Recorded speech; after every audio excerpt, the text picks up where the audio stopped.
Welcome to Organizational Sherlocks, the podcast where business meets psychology and your organizational puzzles meet their match. Join us for captivating stories and practical solutions to unravel your toughest challenges. I'm Dr. Elizabeth Fleming. And I'm Morgan Ashworth, your guides to a prescription for business success. Let's dive in. So today it's just Elizabeth and I talking about a subject near and dear to my heart. Funny enough, jumping on to record the podcast, our conversation already started in a way without Elizabeth even knowing what I was going to actually make her talk about today. So you can tell it's something funny, like a funny integration into our everyday lives that we do constantly talk about this.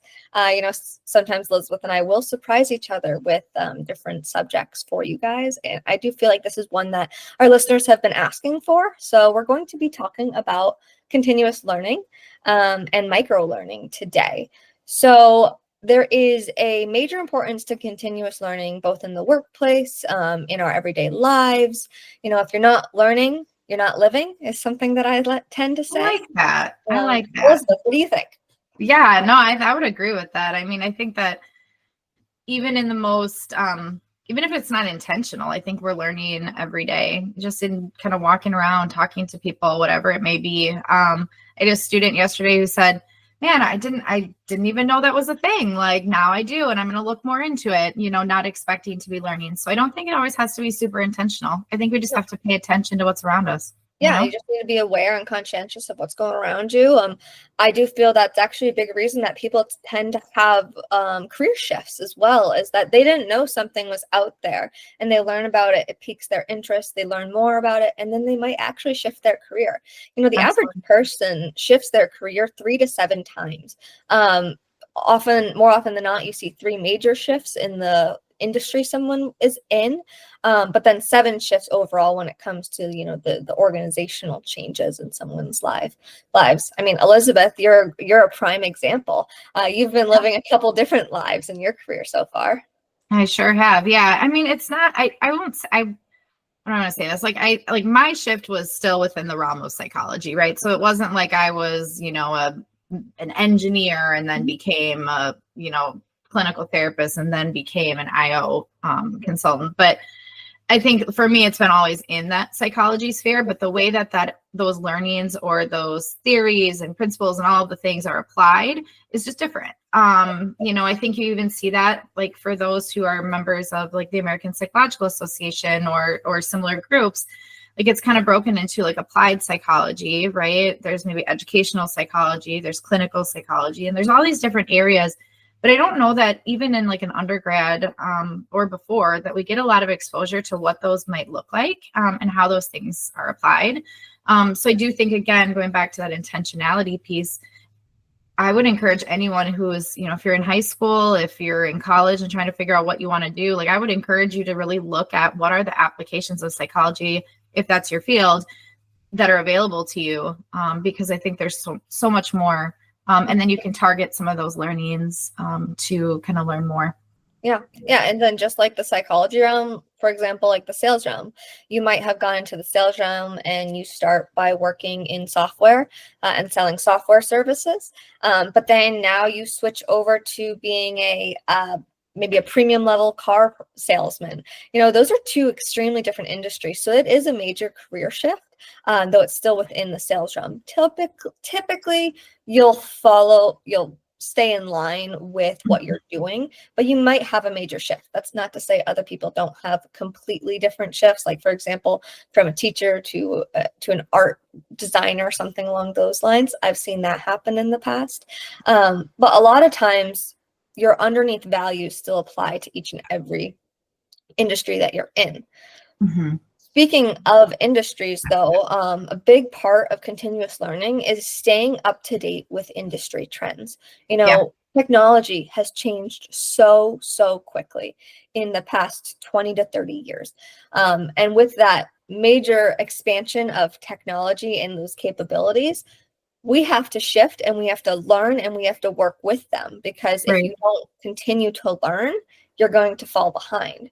So whether that be going through a certification program, going through continuous development at your organization for software trainings, just going through regular training in general and the hard skill behind using it, or some micro learnings on watching short videos on how-tos. All of that is super important to keep up to date with, to know what's out there. Yeah. Okay. I'm going to rewind us back just a slight bit because I have an example or something that I saw yesterday. This is one of my learnings. I didn't know this existed, but now I know. So a couple of my students were giving a presentation on robotics in mental health, and the use of robotics as like a mental health thing, right? Like the whole, long story short, was all about like wearables and robotics and AI and that kind of stuff and how that's integrated into mental health. Anyway, long story short, we watched, one of my students had us watch a video, like just a quick YouTube video of this company called Marco. It's essentially like a robot companion for people. It's like a little doll, but not a doll because it's a robot, that talks to you and can like adjust based on like what you want to talk about. Example in the video was like, are you looking for a friend to talk to today? Or are you feeling really stressed and want to focus on that? Like, what are we talking about? Anyway, long story short, the man who developed Marco started as like a professional in the robotics field, worked for a military group, and said even in his like intro video, he learned that what he was building from a robotics standpoint was to be used to harm people. And that didn't align with his vision of himself or his morality and all of that. And so he chose to leave and start Marco, which is intended to help people because that's more in line with what he was looking for with his life. But I think it's a perfect example of continuous learning because for him, he didn't know anything about mental health. Like how could he, like he's a robotics engineer. But he chose to surround himself with people that could help him learn and help him understand.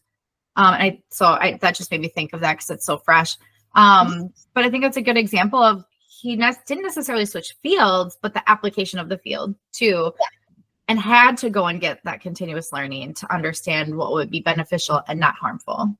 You know what I mean? I think that's a great example. Is sometimes you also need to surround yourself with the experts if you're not the expert in an area, and then they're going to help teach. And you're going to continuously learn in your relationship with them. There's a big reason why Elizabeth and I have this podcast. We want to learn from each other. We want to learn from our guests. And we want you guys to learn from our conversations that we're having every week anyway.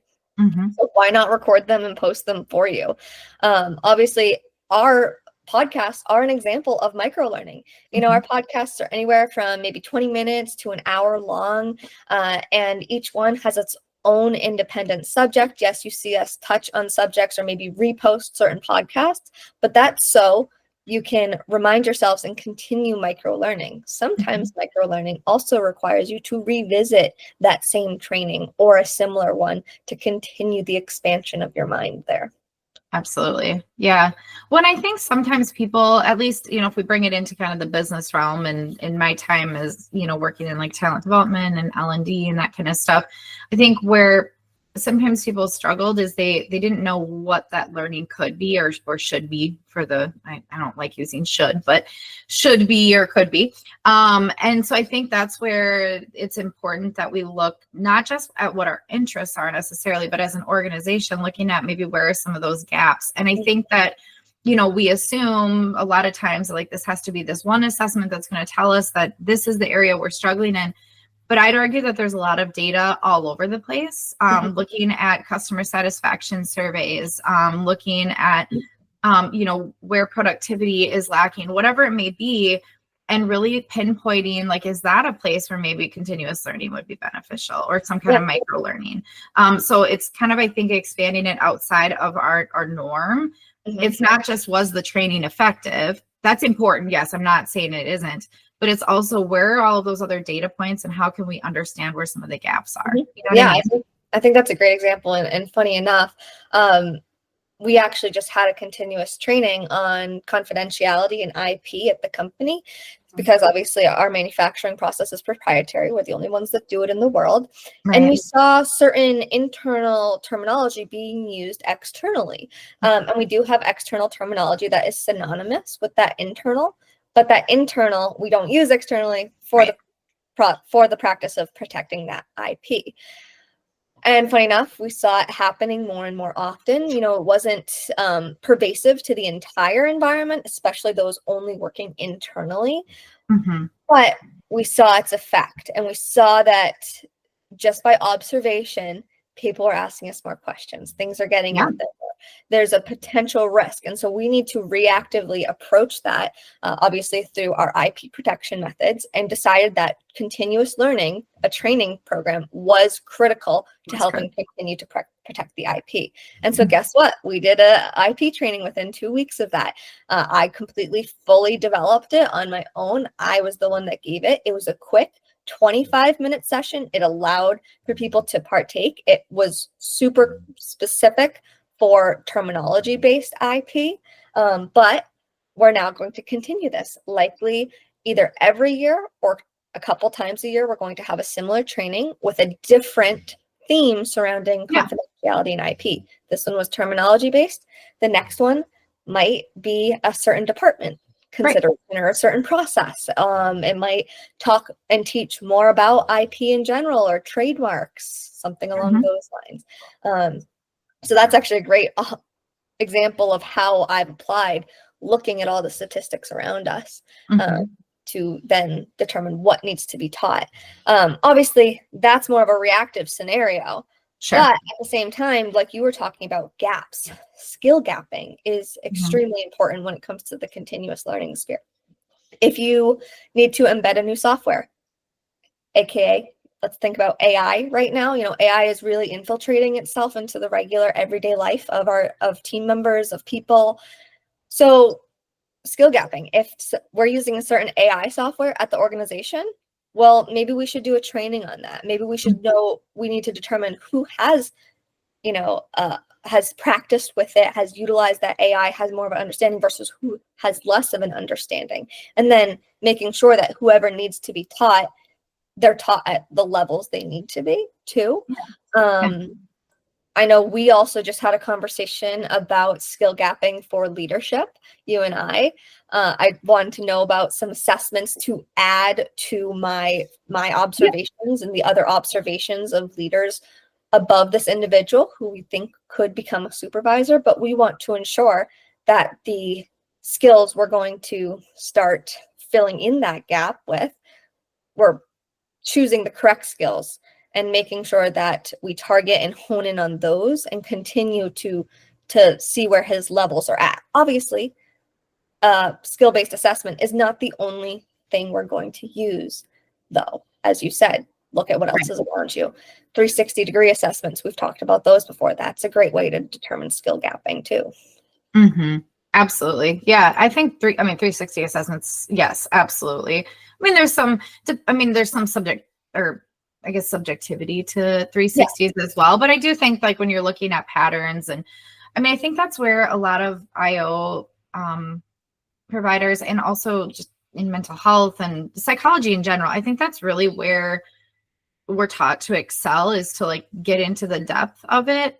So not just taking things at face value and saying, well, this is clearly a skill gap, like, let's just do a training on it. I think it's digging a little bit deeper and trying to figure out, why is it a skill gap? Is it an issue that we have with onboarding? Is it an issue that we have with, like hiring? Are we hiring the right people with the right skill sets? Whatever it is, is it learnable? Is it something that, like, there's all of these different pieces.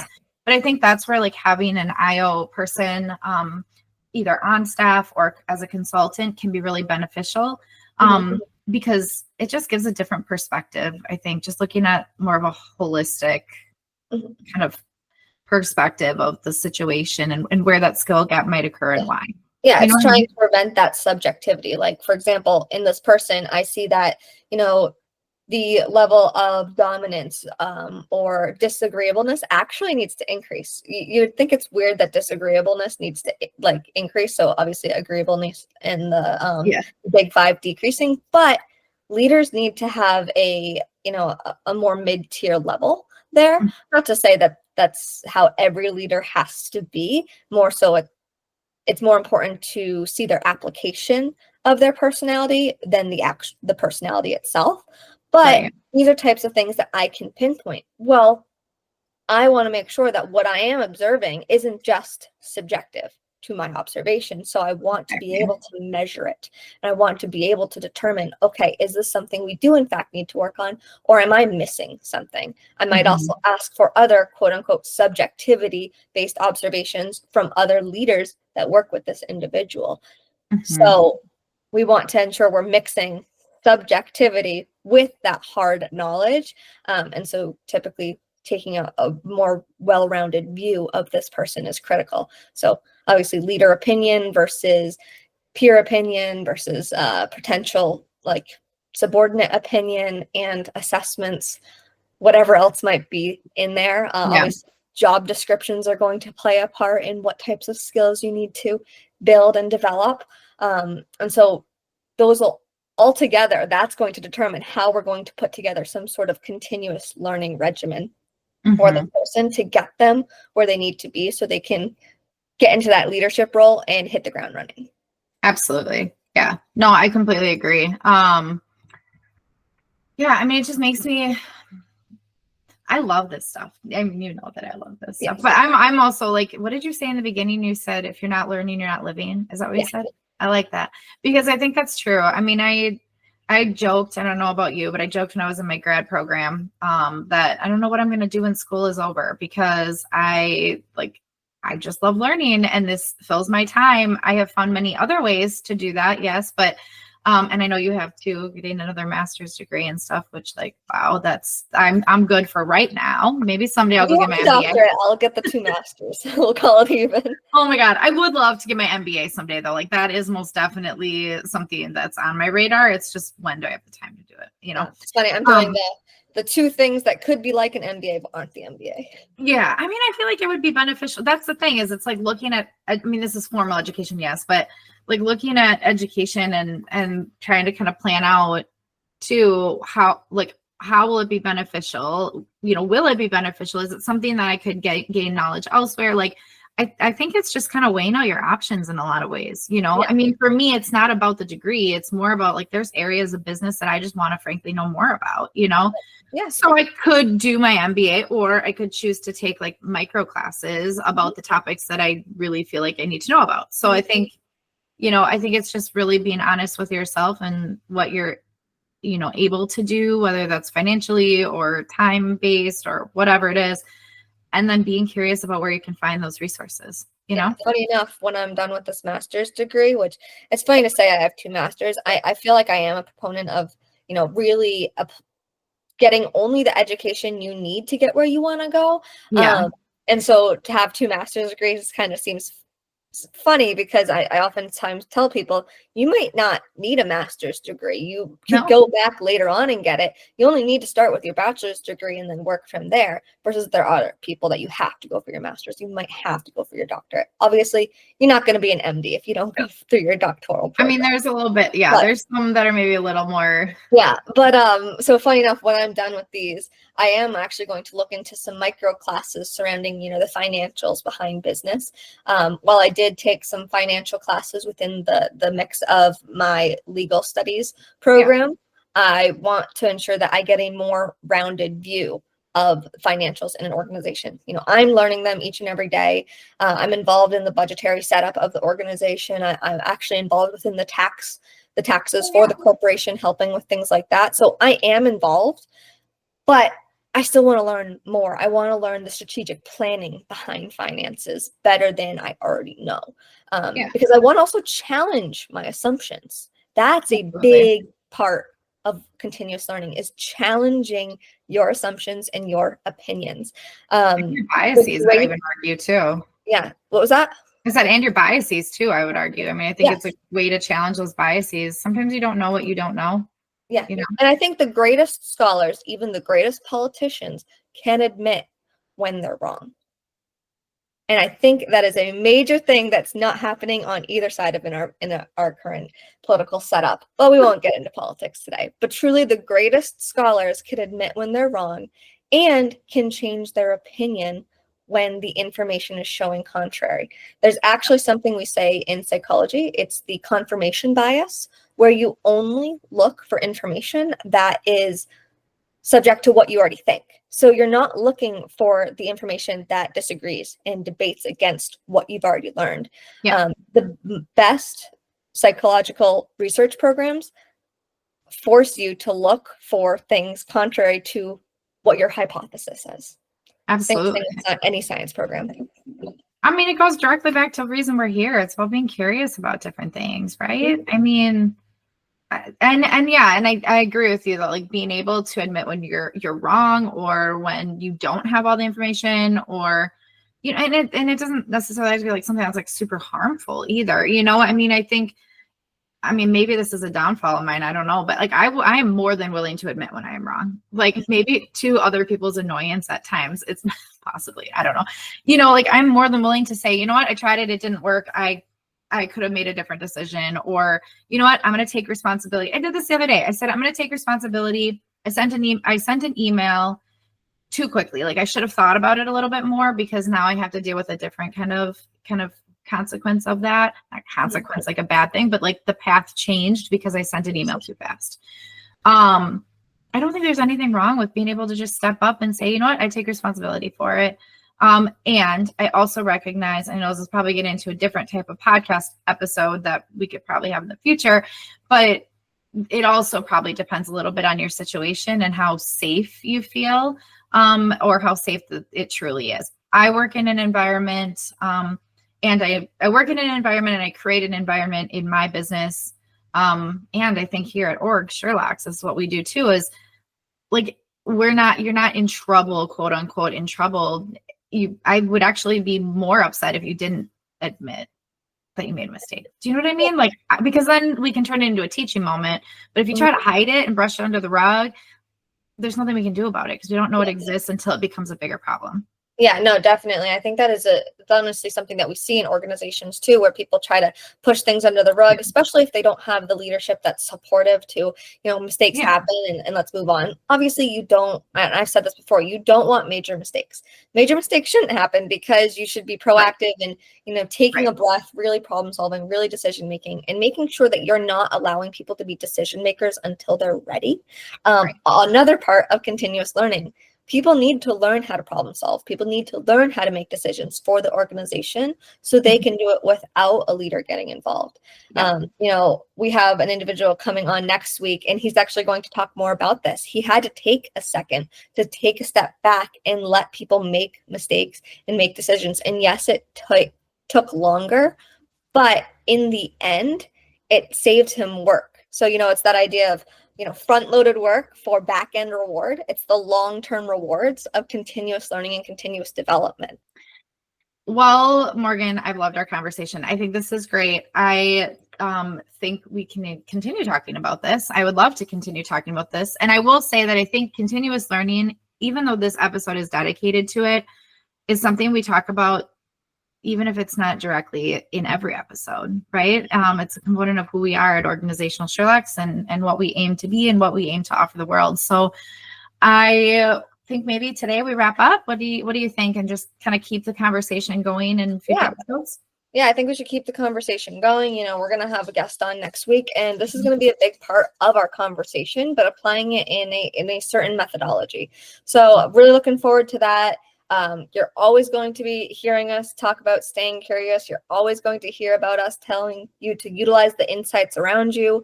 So looking forward to continuing these, and reach out if there is anything you want to continuously learn about so we can apply it within our podcast episodes. Yeah, I think that sounds great. And we will talk to you all soon. Excited for our next guest. So with that, this concludes another intriguing episode of Organizational Sherlocks. I'm Elizabeth Fleming. And I'm Morgan Ashworth, reminding you that the journey to success is an ongoing investigation. I think we've talked about all three of these things today, but remember to stay curious, stay strategic, and keep utilizing insights to decode your business mysteries. Join us every Tuesday for your next Whodunit. This is Organizational Sherlocks closing today's case. We'll see you next time.